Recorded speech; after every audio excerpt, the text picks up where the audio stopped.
સિદ્ધિ માતાજીનું મંદિર, જેનો આરતીનો અદ્ભુત આનંદ લીધો છે. અને હવે આપણે જવાનું છે મહાદેવની આરતીનો લાભ લેવા માટે. તો વિડીયોમાં બન્યા રહેજો. હર હર મહાદેવ, જય ગિરનારી.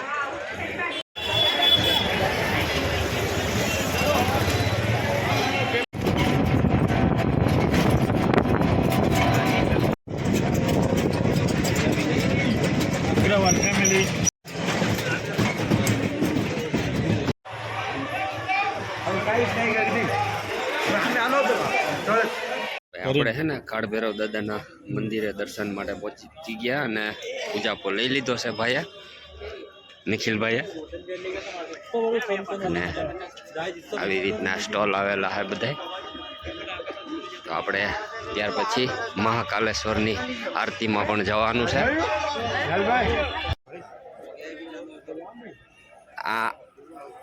આપણે આમ જ જવાનું છે કે હે ને બધાએ એની શ્રદ્ધા મુજબ આ બધે દોરા બાંધેલા છે. તો આવી કંઈક લોકોની શ્રદ્ધા હોય છે. ભૈરવ દાદાનો અહીંયા આપને ગેટ જોવા મળે છે.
कोई पुरानी पाड़ी पाए हूँ ना पार्लर में भैया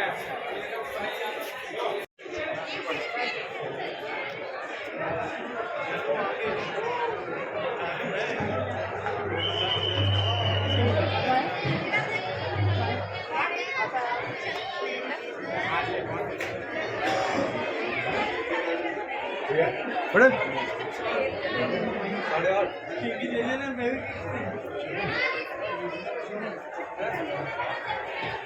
आरती होने वाली 5 मिनट बाद आरती में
ભાઈ અહીંયા આપણે કાળ ભૈરવ દાદાના અદ્ભુત આરતીનો લાવો લીધો, દર્શન કર્યા અને હવે આપણે દર્શન કરવાના છે મહાકાલેશ્વર મહાદેવના. તો બન્યા રહેજો વિડીયોમાં.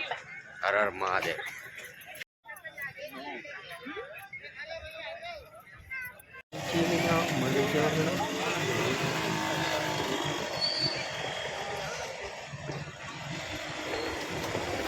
જો હવે કાળ ભૈરવ દાદાના દર્શન કરી આરતીનો લાભ લઈ આપણે બધા છે ને આ રિક્ષામાં હવે પાછું ચડી જવાનું છે અને જવાનું છે હવે મહાકાલેશ્વર મહાદેવના દર્શન કરવા માટે.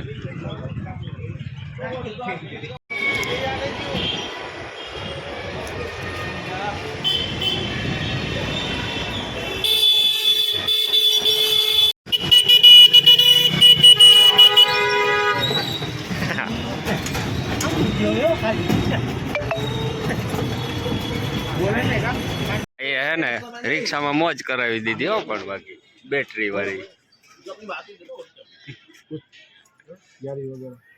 ज्यादा दोगे हाँ गरीब आदमी हमको क्या बात करो, 2 किडनी आपका एक दिल है, बहुत हमारे पास भी नहीं है. 7 करोड़ तो ऐसे इलेक्ट्रिक है.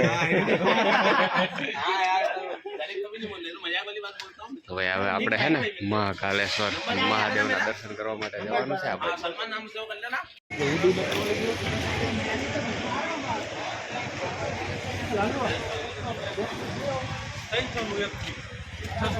તને એટલે ખબર પડી ગઈ કે ગુજરાતી બોલે એટલે આપણે ઈ સાઈડ નહીં.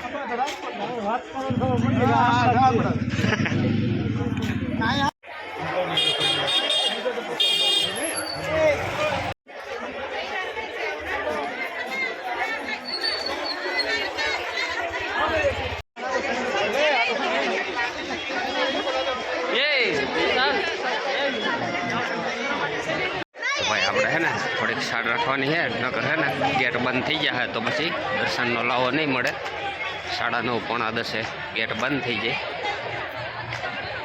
અને અહીંથી આપને સરસ મજાના વાહ ભાઈ વાહ ધજાના દર્શન થાય છે. જય ભોલેનાથ.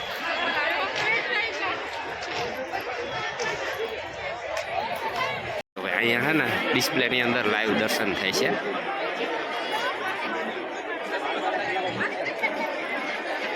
હર હર મહાદેવ. પ્રવેશ દ્વાર છે, અહીંથી આપણે અંદર જવાનું છે. જય ભોલેનાથ.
તો મિત્રો આપણે છે ને ઉજ્જૈનની અંદર 2:30 વાગે એન્ટ્રી કરી અને ફ્રેશ થઈ અને લગભગ 5 વાગે રૂમેથી નીકળ્યા હતા. છતાં પણ આજની આરતીનો લાવો, જેમ કે આપણે શિપ્રા નદીના કાંઠે આવેલ રામઘાટ, તેની આરતીનો પણ આપણે લાવો લીધો. હરસિદ્ધિ માતાજીના મંદિરનો આરતીનો પણ લાવો લીધો અદ્ભુત. અને આ જગ્યા ઉપર કાળેશ્વર મહાદેવ, તેની આરતીનો પણ લાવો લીધો. તો ટૂંક સમયની અંદર આપણે ઓછી કલાકોની અંદર બધી આરતીનો આજના દિવસની અંદર આપણે લાવો મળી ગયો છે. તો આ વિડીયોની અંદર બધી આરતી તમને થવા મળશે અને તમે પણ દર્શન કરજો. અને કાલના દિવસમાં છે ને આપણે આ જગ્યા ઉપર ઘણી બધી મોટી મોટી પ્રતિમાઓ દર્શાવવામાં આવેલી છે અને એ પ્રતિમાઓ કંઈક ને કંઈક કહેવાય ને કે પ્રસંગ દર્શાવે છે. તો એ તમામ મૂર્તિના પણ તમને કાલે હું દર્શન કરાવીશ. અને અહીંયા ગુફા પણ આવેલી છે, તો ગુફામાં પણ આપણે દર્શન કરવા માટે જશું. તો એ વિડીયોની અંદર કાલે મળશું. તો આજના વિડીયોની અંદર બસ તો કેવી લાગી આજની આરતી જરૂર કહેજો કમેન્ટમાં. તો મળશું કાલના વિડીયોની અંદર. ત્યાં સુધી બધાને મારા જય માતાજી, જય શ્રી કૃષ્ણ, હર હર મહાદેવ, જય ગિરનારી મહાદેવ.